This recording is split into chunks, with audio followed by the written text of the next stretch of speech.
squashed those concerns in a very satisfying manner. Now we're going to have the map pick go to Fnatic. SPT has given it away, are favoring once again the first pick, and Fnatic will choose Infernal Shrines. Infernal Shrines is going to be their choice there. That's a map where we could see a lot of different approaches. We could see main as Gul'dan again, for example. We have seen a fair share of Sonya on this map. China has favored Cassia as well, so there's definitely a lot of different strategies and very different drafts from what we just experienced that could be played here. And I'm so excited to see Infernal Shrines coming out, because this is where SPT beat Fnatic in the group stage. They beat Roll20 here with an ETC first pick. Once again, a Nubrak first ban, and if Fnatic doesn't remove ETC, I would say SPT picks it up. And we'll be looking to once again craft ETC, Sonya, and Jaina composition that was so effective for SPT thus far. Yeah, but this time Fnatic, oh, they switch it over to their Tacita ban again. Oh, it's a difficult choice, isn't it? I would actually say ban Tacita. I can see the problem with ETC, but Tacita is just so good here. The AoE alone, the vision advantage that you get. Both heroes are super strong and both heroes make sense. I want to see the ETC ban. It's a preference play again, I feel. Yeah. I mean, we haven't seen SPT run Tacita effectively yet, but we've seen double ETC victories for SPT on this map. Yeah, no, that's a good point. Again, both are possible. They ban ETC. Two of the frontliners gone. That makes it also a bit more likely that Fnatic heads into another frontliner in their first rotation, which is going to be the 1-2 pick. SPT, what are they going to start things off with? Now, if SPT is good with this strategy, with the Jaina and the Sonya, and they're able to replicate the same draft minus ETC but with something else, I'd love to see it. ETC was important because he had the lockdown chain, but I could see this work with Diablo as well. Diablo, Uther, Sonya, and Jaina? Diablo is something I could see for Fnatic. They played it already, but back then they played it against KSV Black. And it always feels like it's a different game when you play against KSV Black, but usually Breeze's impact on the hero is pretty high. This is by far his best map for Diablo. It's definitely something that they are going to discuss here. If they really commit to it is a very, very different question, but I could see Fnatic commit to a Diablo play. Now, he's generally not first pick, even when he does get picked, as he's not as meta. We do see that Tacita coming out for SPT. Yeah. Diablo could be a hot pick, you might say here. And that could come in the second half of the draft. Tyrael is also a hero that excels here. Tyrael, Arthas, for example, is a super strong composition that you can use too. The damage dealers are going to be interesting. I would expect Greymane again being picked. It's a huge staple. They have several players on the lineup for Fnatic that can play him. So even if you pick him early, you don't lock yourself down too much. You can still commit to a mage in the form of Liming, Gul'dan. On this map, they sometimes play Kel'Thas even. They go this time with Genji and Tyrael. Okay, so that leaves us with Lucio open, Arthas open, Sonya still around.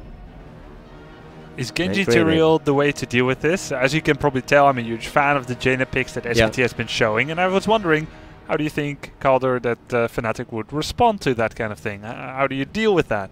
I mean, the problem with Jaina still is that she can be exceptionally squishy until she gets her ice block, and it can be really rough. So, for me personally, Jaina is still a hero that relies a lot on Wombo combo potential, where you have the initial stun and then you go in with the Ring of Frost.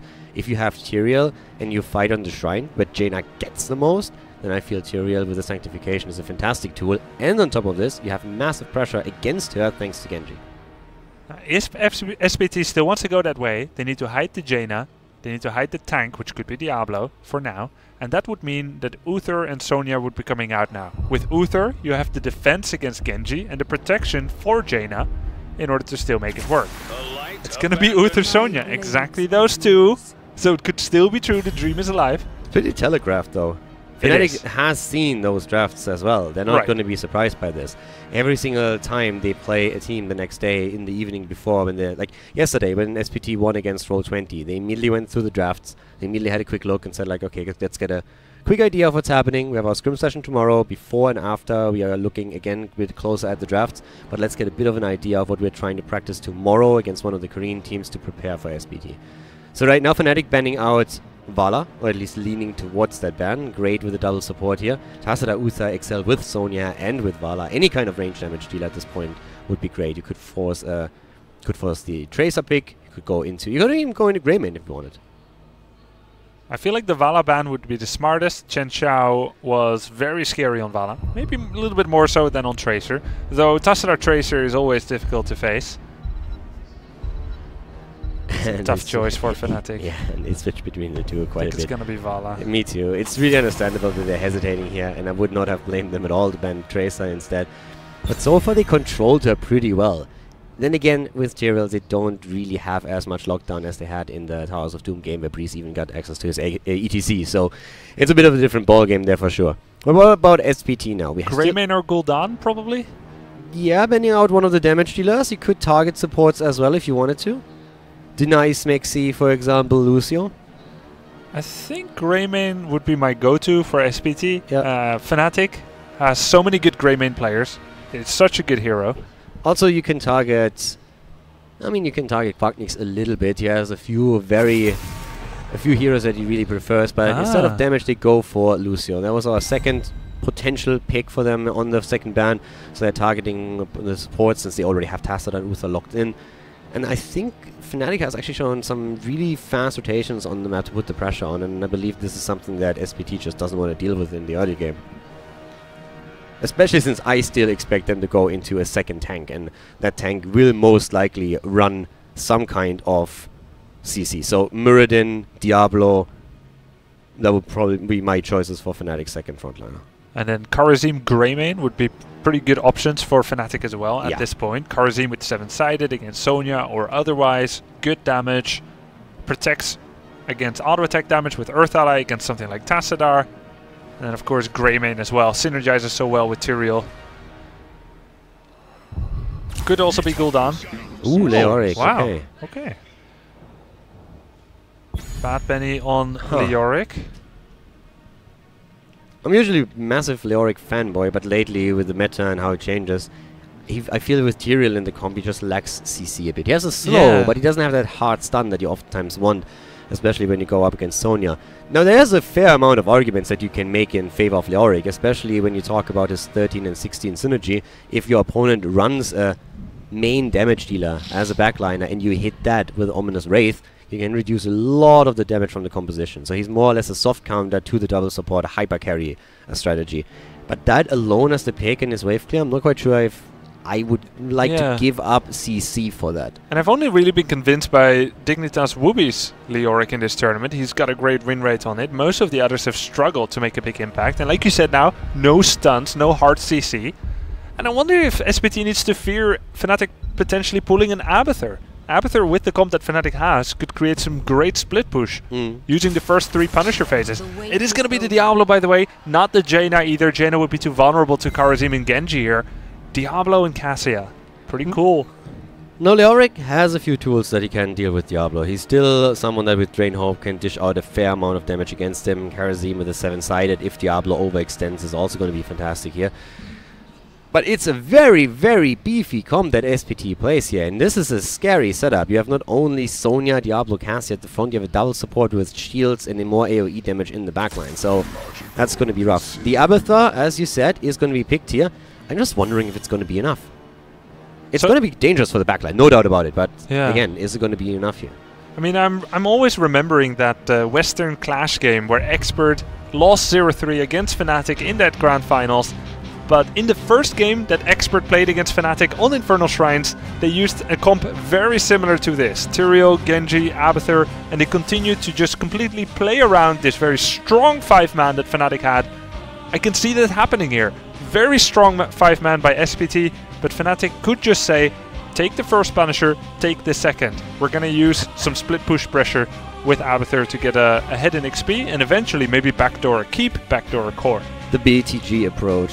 BTG always with their heavy teamfight compositions on this map, and then most teams just adding a few globals, playing around them, saying like, yeah boys, we got a really good draft here, but only if you allow the 5 versus 5 and we're not suicidal, we're going to play around you. Let's see how you deal with that. So that's definitely something Fnatic could do, something that we are expecting them to do.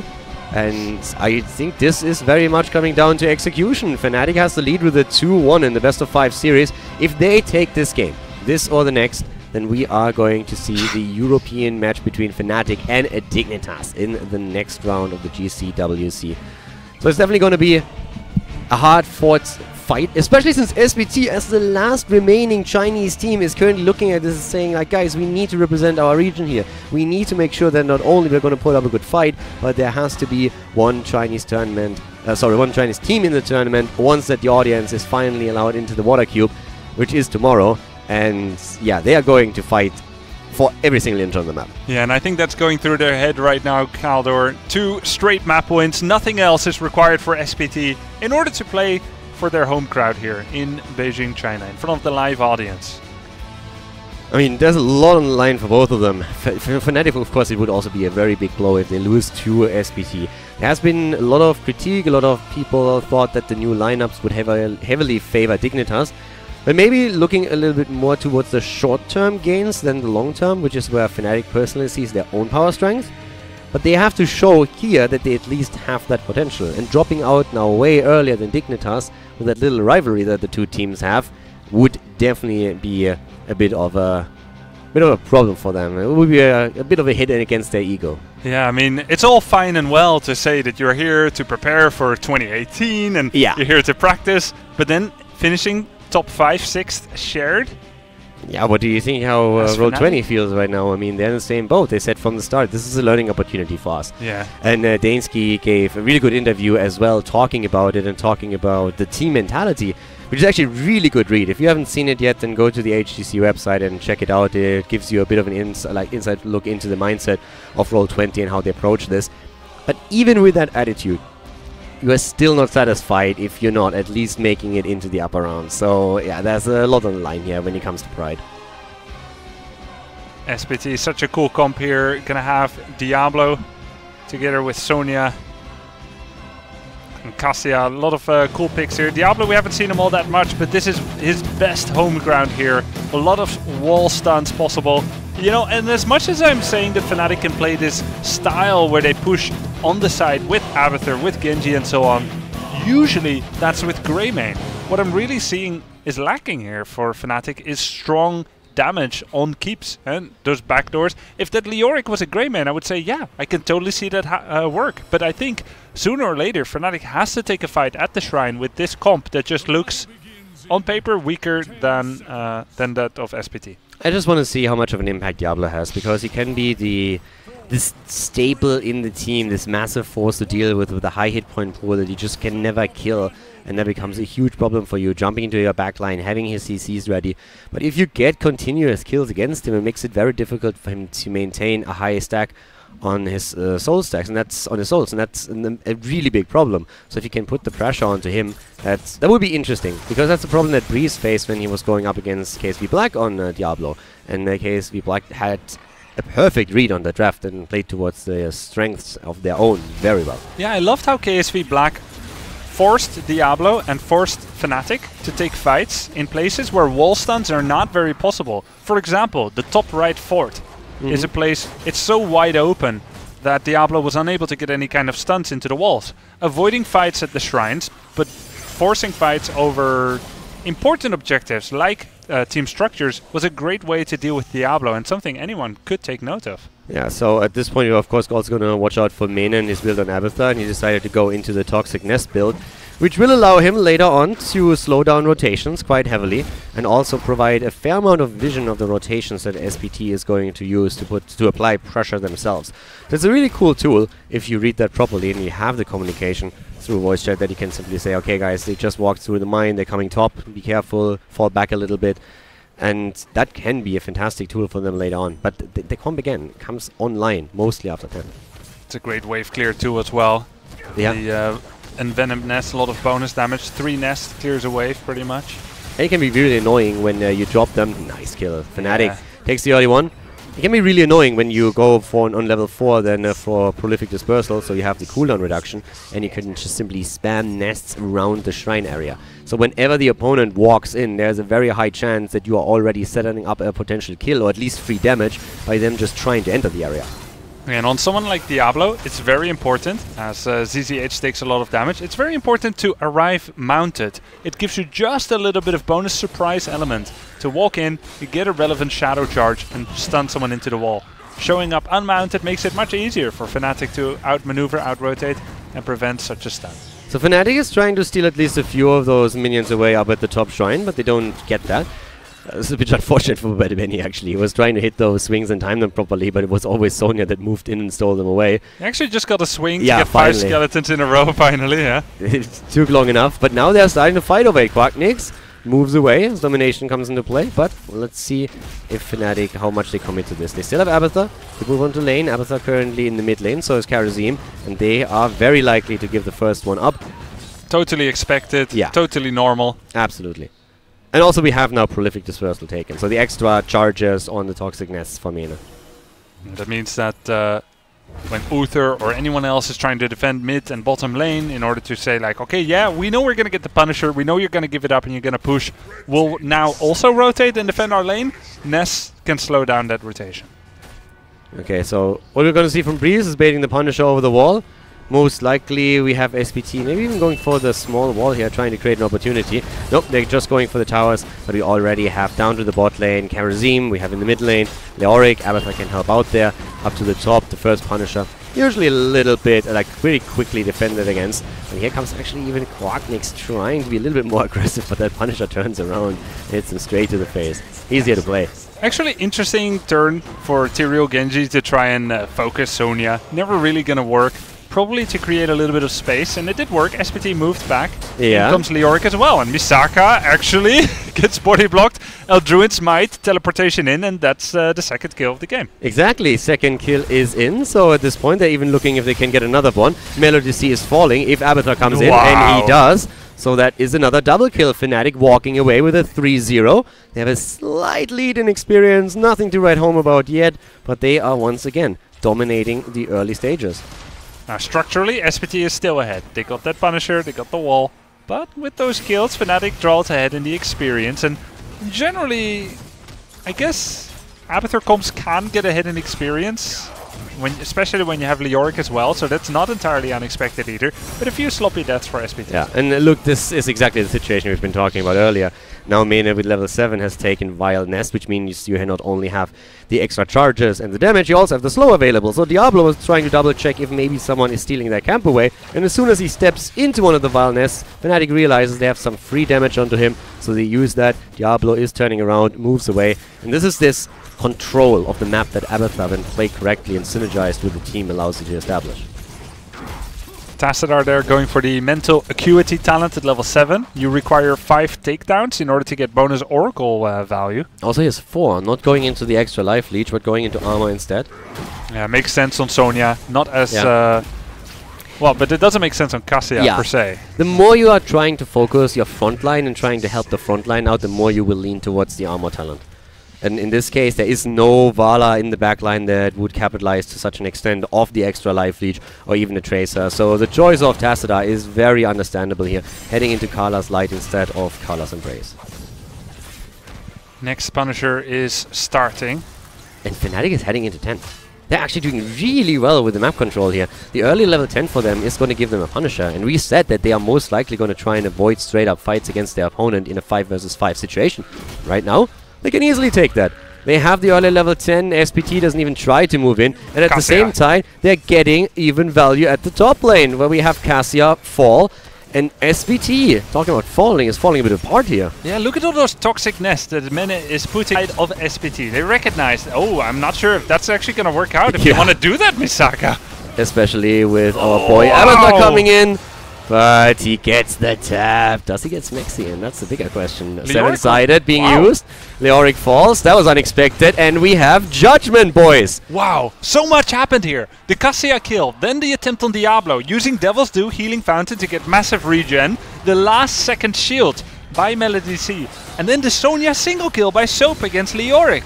It's pretty crazy. Judgment on Tassadar, who used Dimensional Shift to dodge it. And then finally that kill on Smexy, who chased so far to get that Diablo kill, but ultimately didn't manage to. So bottom line, Fnatic got a bit too greedy there. They wanted too much. They had a good shot, they had momentum, and they said, okay guys, let's get it all. And it was just one step too much. Just a bit. If they move back after Diablo starts tapping or already realize that he has a good chance of surviving there, they will secure the Punisher. They still have a massive push at the top lane, by the way, as Abathur with that camp is easily taking the fort, but they have to give up the Punisher now. And that's something that they didn't expect of having to do. So right now, Fnatic still using their draft to be aggressive on the mid and top lane. But there's definitely a few problems where they overextended. The big question, of course, is that going to be the one situation that they're going to look back later on and say, this is where we gave it away, this is where we lost the map? If they lose, I think they will, Calder, because now SPT has so much. Punisher, Impaler push here. Fnatic had it all. They had talent lead, they had positive map pressure, Bruiser at the top, and then indeed tried to get it all. Dive under the fort, leave only one to go for the skeletons. They could have just had a Punisher and played it safe. The Auric is low and nearly falling a little bit higher up here, trying to move in. Here comes the Judgment. Archon is being used, and all of a sudden they need to retreat. Again, a little bit too slow to react to what's happening here. Fnatic is heavily going for these isolation kills. Mena able to shield a little bit. He had the copy ready that allows Breeze to escape.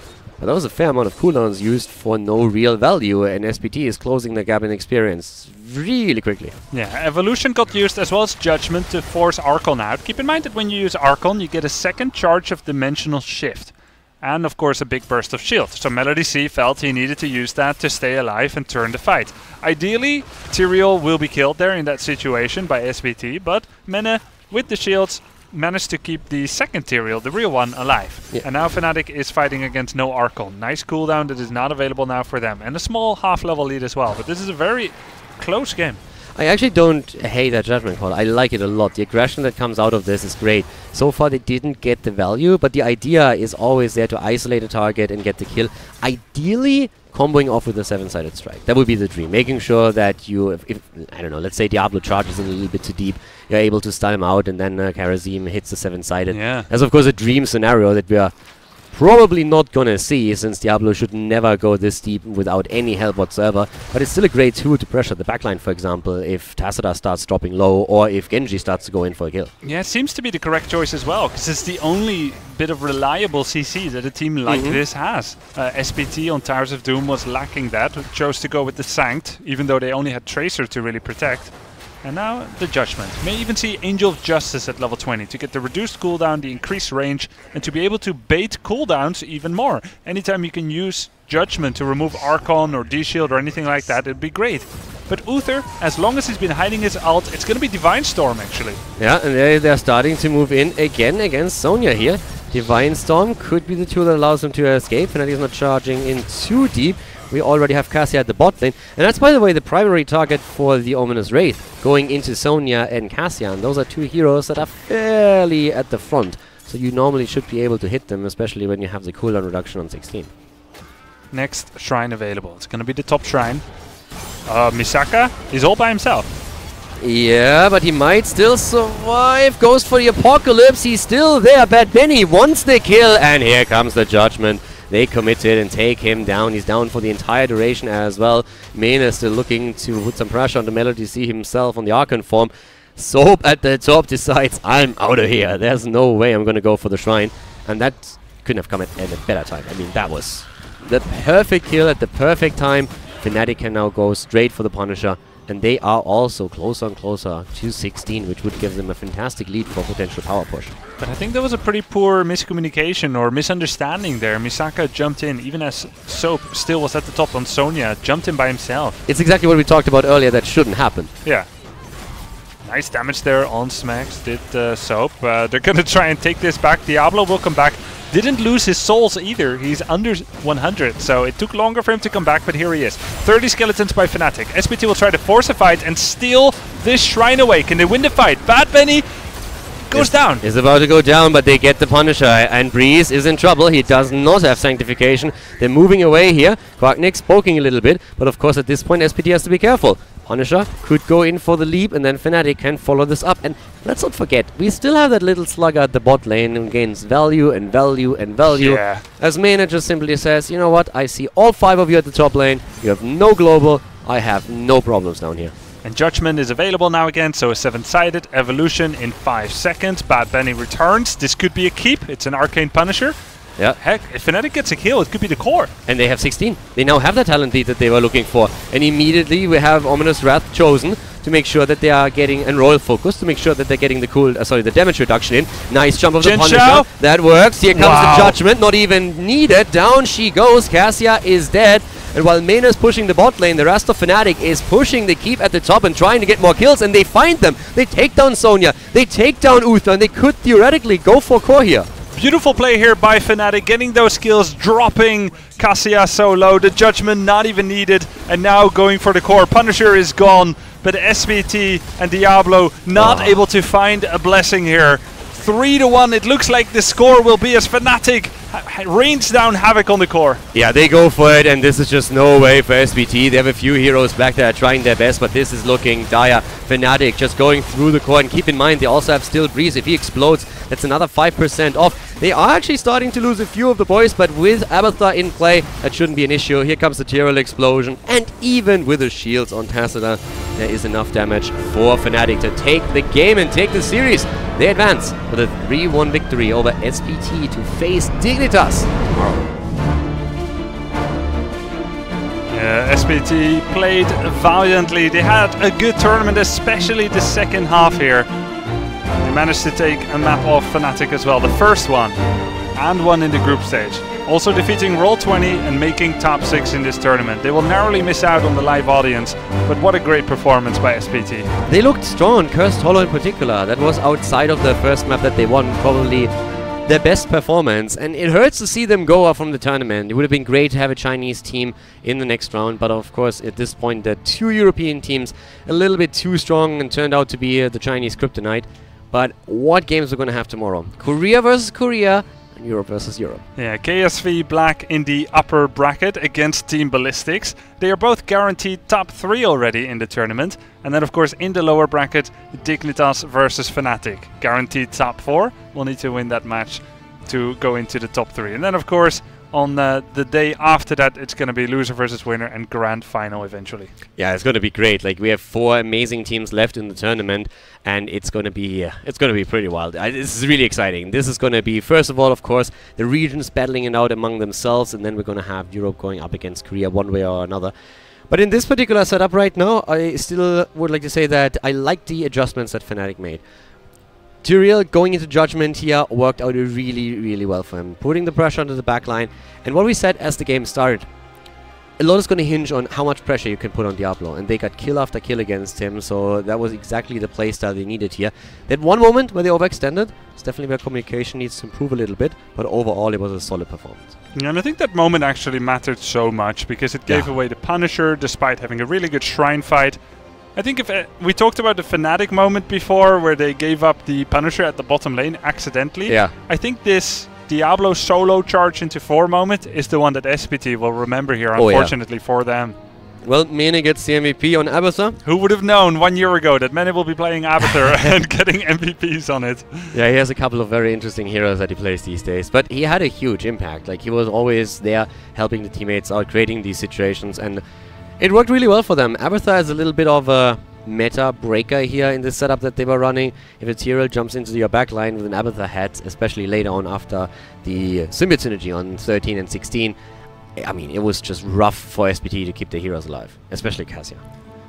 Now, Fnatic will be going up against Dignitas, and since we just looked at them perform here, I'll be interested to gauge your predictions for that and your expectations of the series. I'll give you mine first. Fnatic here, I think they did much to recover from a difficult series against SPT, and it looked like SPT was the stronger Chinese team when compared to CE. So it's definitely worth a lot that Fnatic was able to get a triumph here. Still, I felt that Dignitas, as most people probably would admit, is playing a little bit stronger. So I'm personally feeling a Dignitas 3-1 victory against Fnatic. If you give me a 3-2 either way, I'm going to be a happy man. I want the full... Let's negotiate. Okay, let's negotiate with them. Like, no, that would be my personal dream, just having the 5 maps. I would agree that right now Dignitas looks a bit cleaner than Fnatic.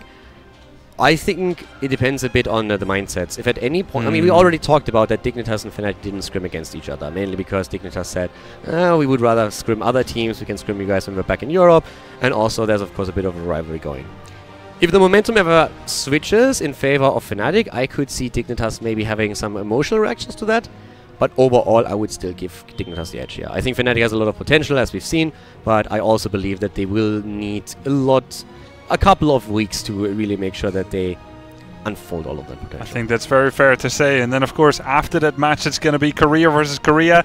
KSV Black versus Ballistics. Now, KSV was the team to beat for anyone in this tournament. The winner of the HCC finals at BlizzCon a month ago. But Ballistics has been getting better and better as the tournament went on. Yeah, and also tomorrow, as you could just see, we're starting a little bit earlier. So we're starting, we have first of all a Hearthstone game, then the 2 Heroes matches, and then at the end of the day is going to be closed out by another Hearthstone match. So therefore, we're going to be at 12:30 Beijing time. That's when we start. I have no clue what that is in European time. I think it's 9 hours? 7 hours difference. 7 hours to Europe? To Amsterdam and Berlin, the places to be in Europe. So 12:30 minus 7, I believe that's 5:30 a.m. And that would be 5 plus 9, so we have 8:30. It's actually pretty cool for LA. Like 8:30 in LA, it's pretty solid. So before you go to sleep, so yeah. 8 or 9:30. I think it's 8 hours difference now.